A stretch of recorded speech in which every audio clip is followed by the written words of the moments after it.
রাতের আধারে হঠাৎ একের পর এক গুলির শব্দে উত্তপ্ত হয়ে ওঠে ছাত্রদল নেতার বাড়ির চারপাশ। এতে আতঙ্ক ছড়িয়ে পড়ে পুরো এলাকা জুড়ে। এই সময় আহত হন ছাত্রদলের দুই নেতা। এমনই ঘটনা ঘটেছে চট্টগ্রামের সাতকানিয়া কাঞ্চনা এলাকায়।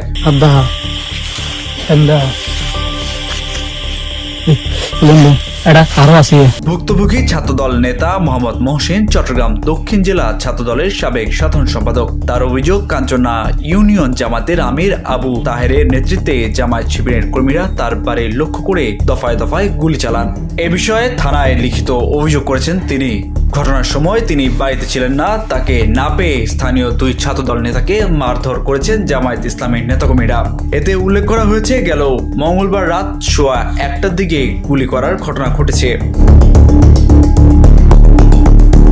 হামলার কারণ প্রসঙ্গে জানতে চাইলে মোহাম্মদ মহসিন বলেন, ত্রয়োদশ জাতীয় সংসদ নির্বাচনে এই ইউনিয়নে জামায়াতের প্রার্থী প্রত্যাশিত ভোট পাননি। এতে তারা ক্ষুব্ধ হয়ে নির্বাচনের পর থেকেই স্থানীয় বিএনপি নেতা কর্মীদের বাড়িঘর ছেড়ে যাওয়ার হুমকি দিয়েছেন। যদিও বিষয়টি অস্বীকার করেছেন অভিযুক্ত জামায়াত নেতা। আর এই বিষয়ে জানতে চাইলে সাতকানিয়া থানার ভারপ্রাপ্ত কর্মকর্তা মঞ্জুরুল হক বলেন, এই ঘটনায় লিখিত অভিযোগ পেয়েছেন তারা। তদন্ত করে পরবর্তী আইনগত পদক্ষেপ নেওয়া হবে।